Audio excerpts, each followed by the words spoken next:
Good morning student. अब हम start करते हैं प्लस टू बिजनेस स्टडीज़ का चैप्टर हमारा चल रहा है 2.2। आज हम करेंगे वैज्ञानिक प्रबंध की पद्धतियाँ। पहली पद्धति का नाम है क्रियात्मक फोरमैनशिप। क्रियात्मक फोरमैनशिप।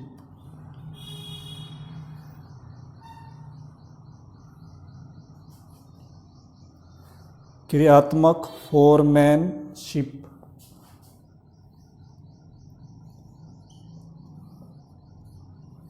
इस पद्धति का भी जन्मदाता F.W. टेलर है।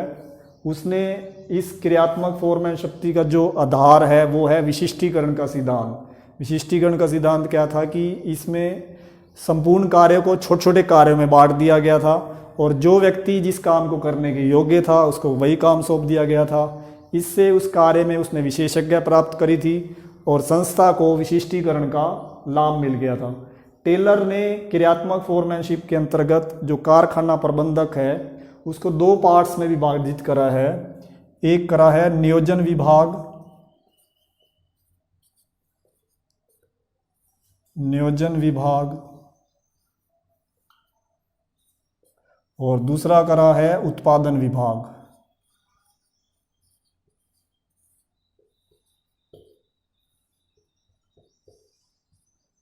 नियोजन विभाग और उत्पादन विभाग। अब इनके नीचे चार चार विशेषज्ञ लगाए हैं। इसके नीचे भी चार विशेषज्ञ नियुक्त किए गए।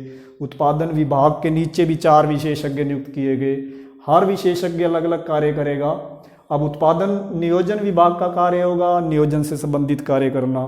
उत्पादन विभाग का कार्य होगा जो उत्पादन से रिलेटेड उन्होंने कार्य करने हैं, उत्पादन करने के लिए सहायता करेंगे।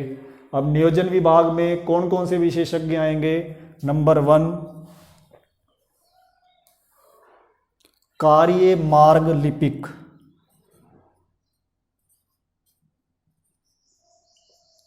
कार्य मार्ग लिपिक। लिपिक को हम क्लर्क बोलते हैं। कार्य मार्ग लिपिक। अब ये लिपिक, ये क्लर्क ये निश्चित करेगा कि किसी कार्य को करने का क्रम क्या होगा, किस तरीके से किया जाएगा, कौन से क्रम से किया जाएगा, कौन से स्टेप से किया जाएगा। और ये वो भी निर्धारित करेगा कि आज क्या करना है और कहाँ करना है। दूसरा है संकेत कार्ड लिपिक। संकेत कार्ड लिपिक। ये श्रमिकों के लिए संकेत कार्ड तैयार करके टोली नायकों को सौंप देगा। संकेत कार्ड में क्या लिखा होगा कि कार्य की प्रकृति क्या है, कार्य करने की विधि क्या है, कार्य करने के लिए कौन सी सामग्री यूज़ की जाएगी, कौन सी मशीनों पे काम किया जाएगा। ये संकेत कार्ड तैयार करेगा। थर्ड समय एवं लागत लिपिक। समय एवं लागत लिपिक। अब इस क्लर्क का क्या काम होगा कि किसी कार्य को करने के लिए कितना समय लगना चाहिए, मतलब कार्य किस समय स्टार्ट होना चाहिए और किस समय उस कार्य को पूरा होना चाहिए। इसके साथ साथ ये निश्चित करेगा कि कार्य करने में कितनी लागत आनी चाहिए, कितना खर्चा आना चाहिए। नंबर 4 ये चौथा विशेषज्ञ है अनुशासन अधिकारी। अनुशासन अधिकारी।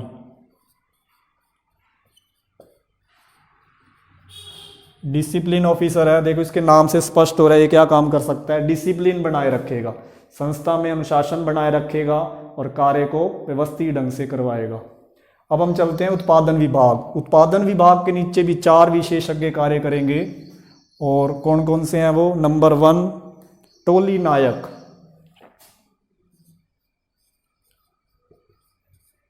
टोली नायक। अब श्रमिकों का समूह बनाया जाएगा, टोली बनाया जाएगा और हर टोली का एक नेता नियुक्त किया जाएगा जिसे बोलेंगे टोली नायक। अब टोली नायक का काम क्या होगा कि जितने भी श्रमिक काम कर रहे हैं, जितनी भी चीज़ें हम यूज़ कर रहे हैं वो सारी उपयुक्त अवस्था में है या नहीं। मतलब श्रमिक और मशीनें दोनों होनी चाहिए उत्पादन अवस्था में, और इसके साथ साथ उसके प्रयोग में कितनी सामग्री लगेगी, कौन सी मशीन लगेगी, क्या वो उपलब्ध है या नहीं। दूसरा है विशेषज्ञ गति नायक। गति नायक, नायक को बोलते हैं बॉस, स्पीड बॉस है ये। अब गति नायक का काम क्या होगा, ये देखना होगा कि जो श्रमिक है वो निर्धारित गति से कार्य कर रहे हैं या नहीं कर रहे। यदि धीमी गति से कार्य कर रहे हैं तो उसके कारणों को खोजकर उसका समाधान किया जाएगा ताकि वो निर्धारित गति से काम कर सके। तीसरा विशेषज्ञ है मरम्मत नायक।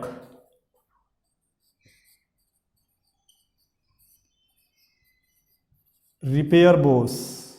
अब इसके नाम से स्पष्ट हो रहा है रिपेयर। इसका काम क्या होगा कि संस्था में जितने भी मशीनें हैं, जितने भी औजार हैं, उनकी समय पे मरम्मत कराए ताकि उनको उत्पादन करने योग्य बना ले, और जैसे ही उसमें रिपेयर की आवश्यकता है उसी समय रिपेयर करा के उसे उत्पादन योग्य बनाए ताकि उत्पादन लगातार चलता रहे। नंबर 4 विशेषज्ञ निरीक्षक।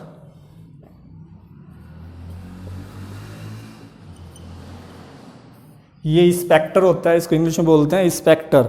निरीक्षक ये क्या करेगा, जितनी भी वस्तुएं बनेंगी उनकी किस्म की जांच करेगा, उनकी क्वालिटी की जांच करेगा, और उसकी तुलना जो प्रमापित हमने किस्म निर्धारित की रखी है कि ऐसी वस्तु बननी चाहिए उससे तुलना करेगा।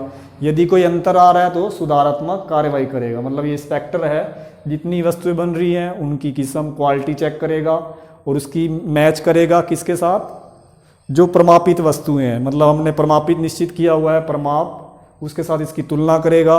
अगर कोई अंतर आ रहा है तो सुधारात्मक कार्रवाई करेगा।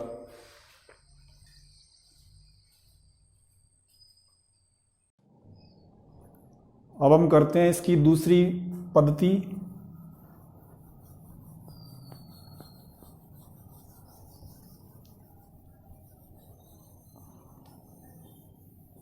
इस पद्धति का नाम है कार्य का प्रमापीकरण। कार्य का प्रमापीकरण। कार्य का प्रमापीकरण। अब ये प्रमापीकरण क्या होता है? प्रमापीकरण का अभिप्राय ये है कि पूर्ण सोच विचार के बाद संस्था में जितनी भी क्रियाएं निश्चित की जाएंगी, जितनी भी क्रियाएं की जाएंगी, उन सब का प्रमाप निश्चित किया जाएगा। जितने भी संस्था में कार्य किए जाएंगे उन सब का प्रमाप निश्चित किया जाएगा। जैसे श्रमिक एक दिन में कितना काम करेगा ये भी प्रमाप निश्चित करना पड़ेगा। इसी तरह कच्चे माल, मशीन, कार्य की विधियाँ, इन सब का स्टैंडर्ड निश्चित करना पड़ेगा, प्रमाप निश्चित करना पड़ेगा। अब इस प्रमापीकरण के उद्देश्य क्या होंगे? ये प्रमापीकरण क्यों कर रहे हैं हम? प्रमापीकरण के उद्देश्य, ऑब्जेक्टिव। प्रमापीकरण के उद्देश्य क्या होंगे? नंबर 1, जितने भी उत्पाद, हमें एक जैसे वस्तुओं का उत्पादन करना पड़ेगा ताकि उन वस्तुओं को एक दूसरे के स्थान पे प्रयोग किया जा सकते हैं। और उत्पादकों के निश्चित प्रकार, उनके आकार और विशेषताओं को सीमित रखना पड़ेगा। मतलब उत्पादकों को उनके निश्चित प्रकार तक, उनके आकार तक, विशेषताओं तक सीमित रखना पड़ेगा। क्वालिटी निश्चित करनी पड़ेगी, क्वालिटी प्रमाप निश्चित करना पड़ेगा। और जितने भी मशीनें हैं, लोग काम कर रहे हैं, उनके निष्पादन का भी प्रमाप निश्चित करना पड़ेगा। मतलब 4 उद्देश्य हो गए इसके। नंबर 1, एक तो एक जैसी वस्तु का उत्पादन करेंगे ताकि उनको एक दूसरे के स्थान पे प्रयोग किया जा सके। उत्पादकों के निश्चित प्रकार, आकार, विशेषताओं तक सीमित रखेंगे। क्वालिटी प्रमाप निश्चित करेंगे। और नंबर 4, जितने भी लोग काम कर रहे हैं, मशीनें हैं, उनके निष्पादन का प्रमाप निश्चित करेंगे।